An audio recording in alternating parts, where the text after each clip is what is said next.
Welcome, everyone. This is David Medansky, and this is our summit for aging backwards, grow younger as you get older. Today we have our special guest speaker. It's Tia Cristy. Welcome, Tia. Hi, David. Thank you so much for having me today.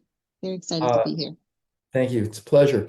Uh, Tell our audience a little bit about your background as it relates to health and wellness. Okay, so I wear a lot of hats. I started out as a radio personality, and I moved into the space of health and wellness, just tips and lifestyle in general. So I have a website, Tips from Tia, where we do space on health, wealth, I'm sorry, health, beauty, home.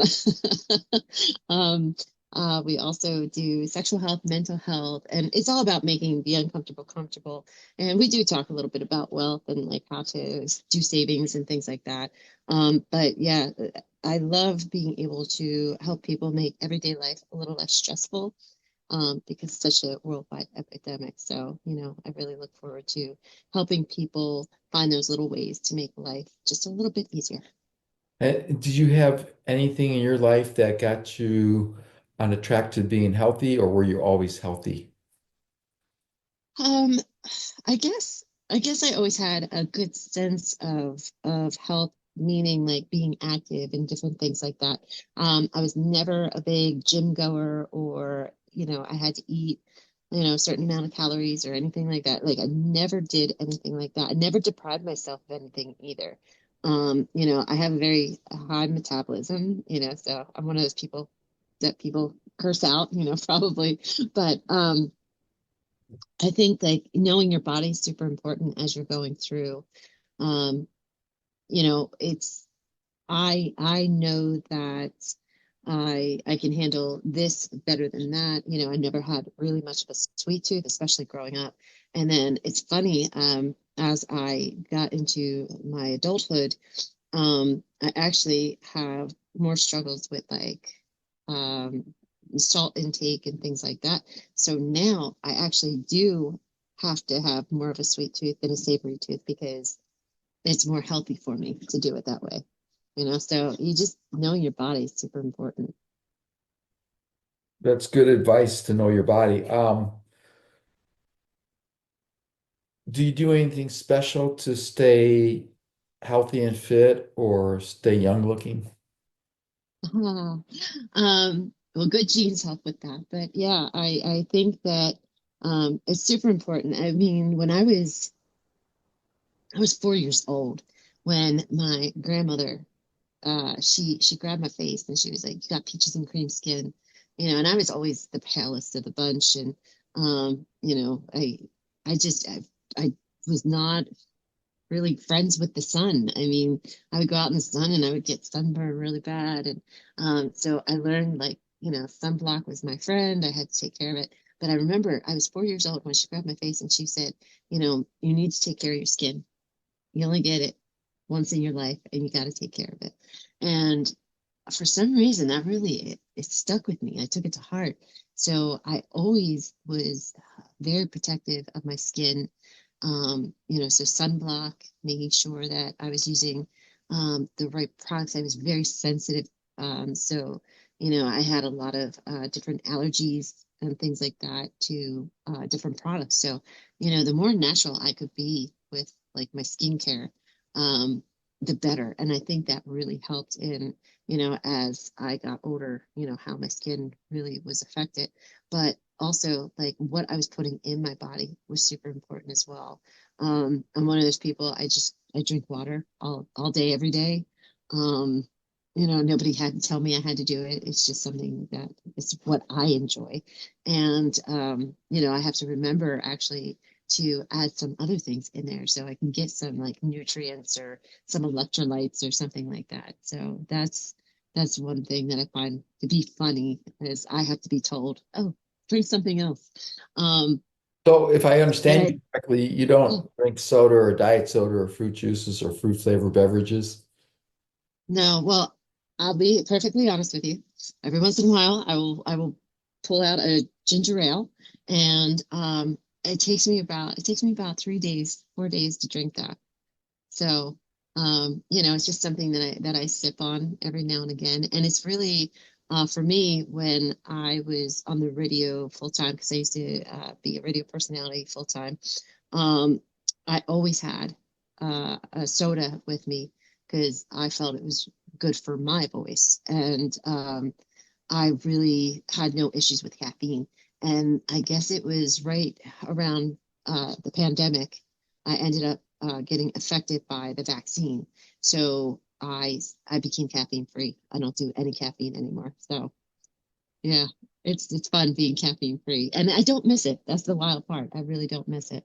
But yeah, I will drink a ginger ale every now and again. Awesome. Yeah. One of the things I've learned in doing the research for longevity and staying healthy is that stress is a really big factor. It affects everybody differently, more so to the negative because there are good stresses and there are bad stresses. You did a TED Talk about stress. Could you talk about that a little bit? Yes. Oh gosh, one of my favorite subjects. So stress, stress can be very bad. And yeah, I mean, stress, it was put in us as a good thing. I talk about that fight or flight, so we have stress so we can take on a lion or, have this life-saving measurement that we have to take. But, unfortunately, we live in today's society where we don't need to use that.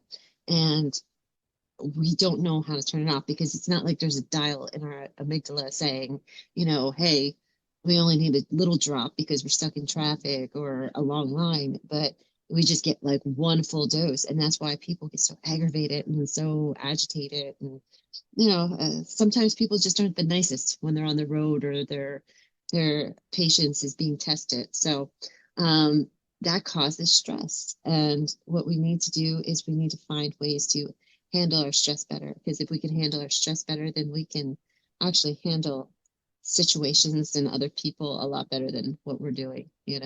And so I think it's really interesting. I talk about in the talk, like, what kind of stressor are you? Are you a frazzler or are you a silent stressor? And, some people teeter, but mostly somebody's going to favor one or the other. And so that was a lot of fun with the audience being able to figure out like what kind of stressor they are. I personally, I'm a silent stressor. I've always been one. I just keep it inside, and that can really weigh on a person because you're not expelling that energy, and you have to find positive ways to release that energy. And the frazzlers, they're always expelling that energy and stressing everybody else out around them. So they have to find positive ways to actually, get rid of that energy as well.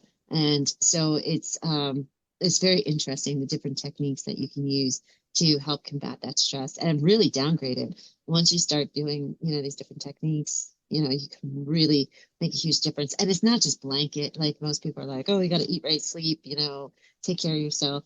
Yes, that's all true. But, if you're a frazzler, you want to make sure that you're not just telling everybody all your problems. Make sure you're using cliff notes and you're actually understanding that the world is not against you. Life just happens. Could you explain a little bit what you mean about frazzler, being a frazzler stressor? Yeah, so I kind of use that term.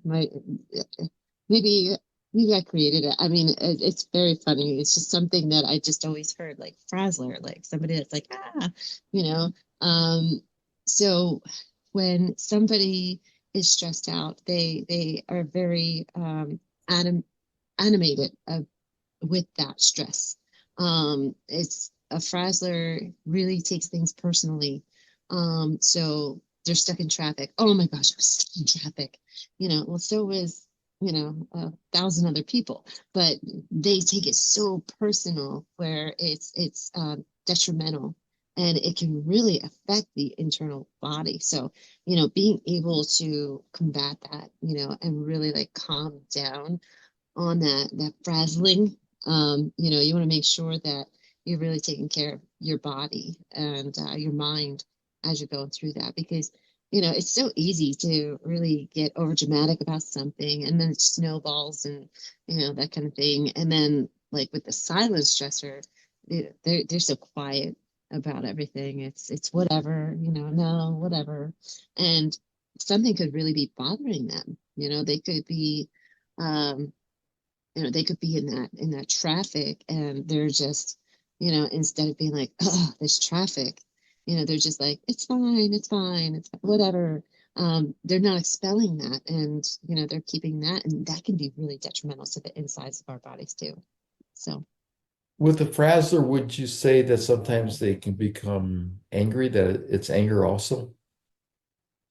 um, perhaps, I would think that, both are very capable of having anger, but yeah, the frazzler, I think, takes it more personal. So yeah, anger could come out as a response to that. It would be, frazzlers, I think I always try to make it more of like something funny because, we do all know that one person that comes in and they're like, oh my gosh, got screwed again, and blah blah blah blah blah and da da da da da. And what do you do? How do you handle that? So, I just try to always like find the humor in it. But you're right. I think that, somebody could really be angry, feeling that personal attack. And it's not personal. Stress just happens to everybody.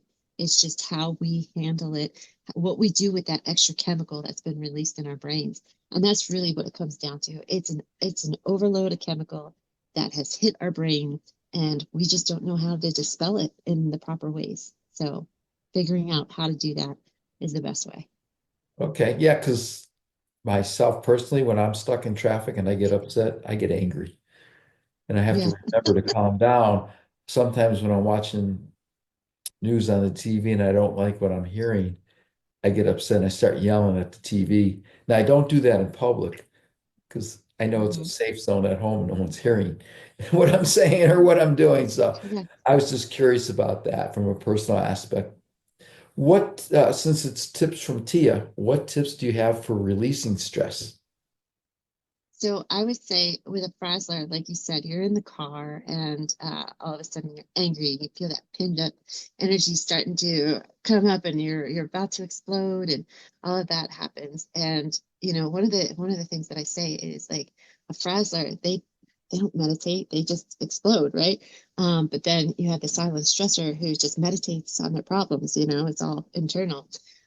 It's kind of like a swap. What you want to do is as a frazzler, you want to learn how to kind of like meditate and find that peace and bring that peace out instead of letting that churn inside of you. You want to make sure that you're able to um, release it in more of a positive way. And sometimes you could do that in the car. You could turn on your favorite song and just blast it and start singing. You could find that moment if you're stuck in traffic. You could actually like find that grounding, close your eyes and just it out, like you could do that. There's several different ways. One thing that I like to do, especially like if I'm feeling like that anxiety in like the car, that you're in a hurry to get somewhere, you're stuck in traffic that's not moving anywhere. I actually will play one of like a really heavy song, something that would exert energy. It would burn it would burn calories just by listening to it. And I just put that on and I let it go, and I just, I'm hitting my legs, I'm hitting the steering wheel, like I'm just getting that out because I'm now utilizing my senses. And by doing that, it's really able to push it where it needs to go instead of it just being just an overload of chemicals in my brain. That makes What, sense. what are some of your favorite songs? Oh gosh. Well, I was in radio, so I love so much, and I listen to all genres. But I guess in a moment like that, you're gonna have me listening to like something like Rob Zombie or something like uh yeah. I mean, I think there's even like one Nickelback song that I really love to listen to at that moment because it's just very energizing. But yeah, I think it all depends. For me, music is very uh in tune with whatever I have going on. I've surrounded my whole life by music, so I have playlists that are, you know, for specific things, workout, just things that I like, things calm soundtrack, in my feelings, just all different kinds of things. It's just a way for me personally to be able to understand the different chemical drops that do happen in the brain because they're constantly getting chemical drops in our brains. And, that's why mindset is so important in what we're doing. Yeah, you're right. That is the key is mindset and shifting our Hmm. mindset for those transformations. Yeah, since I'm a little bit older than most people, some of the songs I like are, Peter Gabriel, In Your Eyes.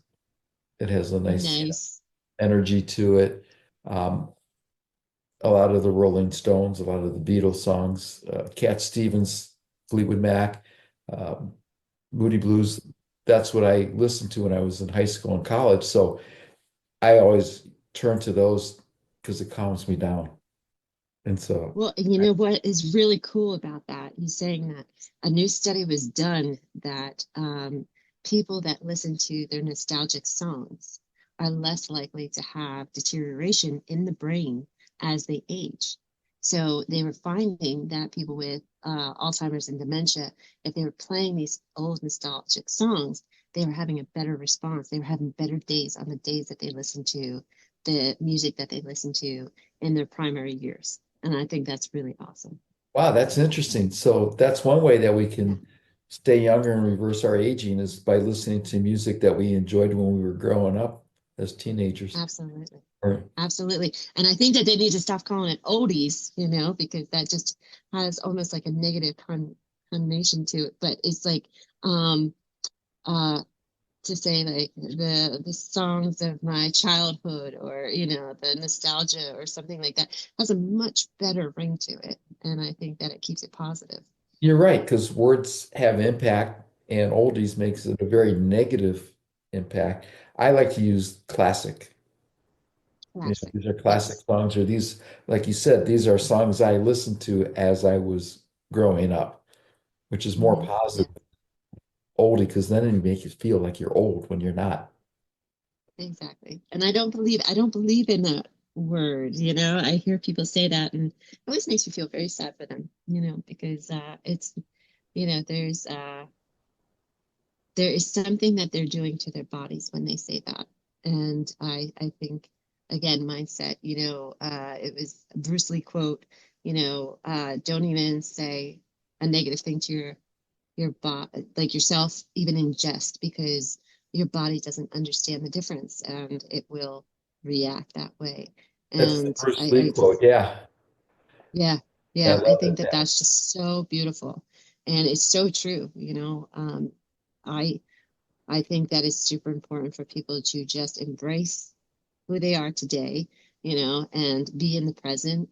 And you know, I know that there's jokes out there, and there's somebody um, was saying something about oh, after you hit a certain age, like the body starts cranking and cracking, and I'm like, yeah, I don't know that. And they were like, what do you mean you don't know that? I said, I don't experience that because it just doesn't relate to me. I don't. I take care of myself. I do what I got to do. I do my daily meditations and workouts and things like that, and I just don't have that. And they were like, okay. No, I find it So interesting and fascinating because I'm approaching 70 in a couple weeks. And, you look fabulous. but thank you. I wake up without aches and pains. And yet I listen to people around my age, some a little bit younger, some a little bit older, and they're always complaining about, their hip hurts, their knee hurts, their back hurts. And I just look at them. Now, once in a while, I have some issues with my back, but for the most part, I'm pain free, ache free. And they just look at me and they say, what are you doing? And I said, taking care of myself, also, changing my mindset. I had one client, this was several years ago, we were talking, and I was saying how my wife and I go to Rocky Point. We're traveling. I was training for hiking Kilimanjaro, which I did at age 67. And she says, I need an attitude adjustment. And she was a classmate, former classmate from high school. I said, why do you need an attitude adjustment? She says, well, you're talking about everything you're doing to live and enjoy life. And she goes, I'm planning on dying. I said, what do you mean you're planning on dying? She says, well, I'm taking care of this and taking care, and that's how I think about it is, what I have to do so I'm not in, you know, pain anymore. And so Yeah. she ended up losing 40 pounds and feeling great, changed her attitude, and now she's enjoying life. So again, you're right. It is a mindset and it's an attitude. I think that's really important for the audience to understand that we can control a lot with our bodies based on what we think and our thoughts. That is so true.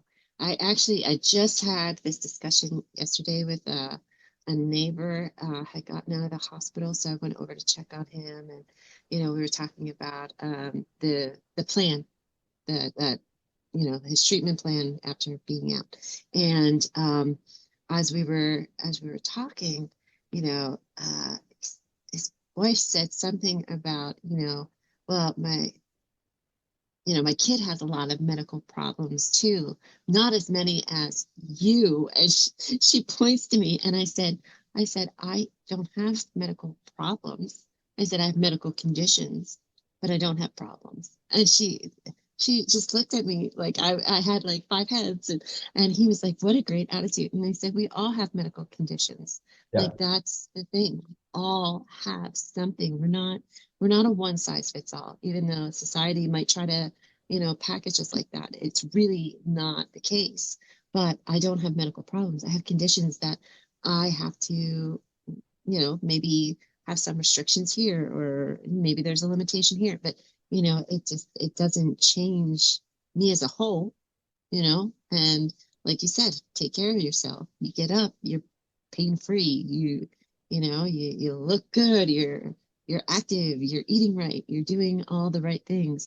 And as long as you're doing that, I think you're living your best life. So I think it's important to remember, you don't have medical problems. You have medical conditions, and some are treatable, some are not, and some, you have to, make some concessions in your life, but it's okay. You Yeah. adapt. That's what humans do. We're very good at adapting. Excellent. I like that. Yeah, I have a little sign I have in my front of me here at my computer. It says, attitude is everything. The older I get, the healthier I become. The healthier I become, the more motivated I am to be healthier. And my philosophy is I'm growing younger as I get older. I love that. I So love that. I look at it every day, every morning, all the time, just to keep my mind that I am growing younger as I get older. It's not that we're aging, you No. know, Yeah. it's, And I think it's important to have that mindset. yeah. Unfortunately, with the food industry, people think they're eating healthy when they're not. And doing research, I found that a lot of it started in the late 1970s, around 1977. That's when high fructose corn syrup was introduced to our food supply. And now it's in everything. And they use different names to hide it. They've also increased the amount of sugar in everything. Again, different types of sugar, anything with OSC, people need to be aware of. So when people reach out to me, they say, well, I ate this as a kid and I'm okay. It's like, no, it's not the same. Because if you look at the ingredients back in the 70s and early 80s, it's different than what it is today. Maybe four or five ingredients back then in a box of cereal, where today maybe 20 or 30. And the Wow. example I use is Gatorade. The original Mhm. Gatorade formula had five ingredients. Today it's over Mhm. 13, and the only original two are water and sugar. Wow. That's So that's that's, incredible. yeah. Wow. So, and the other thing is people who are in their 50s and 60s, doctors prescribe statin to lower cholesterol. And now research Mhm. is showing that the increase in dementia started in the 1990s, and they believe it's related directly to the statins for reducing cholesterol. because our Mm, brains are yeah. about 60%, 70% cholesterol. So we need the cholesterol. And it was actually Merck that introduced the first statin in 1987. So I think people need to do a little bit of research on their own and be careful what you see on the Yes. internet. Not everything is accurate or true. Exactly. Well, that's why, I created Tips from Tia. That was super important to me because people were Googling the wrong answers. So I wanted to give that lifestyle resource where people could find the right answers. So And what is that statins, resource? that's What is that resource again? um, that is Tips from Tia. Okay. So Tips from Tia and tipsfromtia.com. And I think there's like 40,000 tips on there now. It's been up for a while. It's getting rebranded this year, so it is dated looking right now, but we are in the process of rebranding, and it will be more of like a Huffington Post or a Mashable, where it is just a self-serving resource where you type in lemons and you'll get like 10 articles on what to do with lemons. Um, but yeah, like statins, that's a big one. So statins can be obviously they have their purpose and they're wonderful. And I do believe in Western medicine, but I also believe in, homeopathic and Western medicine coming together and, like shaking hands and working together to heal the body. So one of the things that I tell people is try some alternatives first. Like if you know that you're on the road to perhaps needing a statin, um, why not try eating oatmeal every day for 30 days? Try, bergamot tea, because that's a really good reducer. And I mean, that's a natural statin right there. Boom. It will eliminate that bad cholesterol really quick in your body. So I always tell people talk to your doctor because obviously I don't know what other people are on, and some things do interact, and there are allergies and stuff like that. So you always got to, consult your professional doctor and find out. But there are these alternatives to that really do work, and they don't take that long. I think a lot of times people worry that if you are trying to reduce your cholesterol, well, it's going to take this medication instead of, the natural one, because the natural one might take months where the medication will only take days. Sometimes that's true. Sometimes it's not. So, it's worth trying. Definitely. Definitely. How can the audience reach you if they want to get some help with your services or insight from you? Oh, wow. Thank you. So I'm on all the social medias at Tips from Tia. One word, Tips from Tia. And then the website's tipsfromtia.com. And then my email is just tia@tipsfromtia.com. So I would love to have a conversation with anybody about it. Um, yeah, I think it's super important to know your body and keep your health. And, you're doing a wonderful job. Thank you so much. Well, thank you and appreciate you being a guest today. So right now we're out of time, but again, do you want to give your website and how people can reach you? Sure. Yes. Tia Cristy, and it's tipsfromtia.com. And my email address is tia@tipsfromtia.com. And then on social media, Tips from Tia. Awesome. Thank you so much, Tia. I really appreciate your coming on, taking the time to be with us and sharing your knowledge with the audience today. Thank you, David.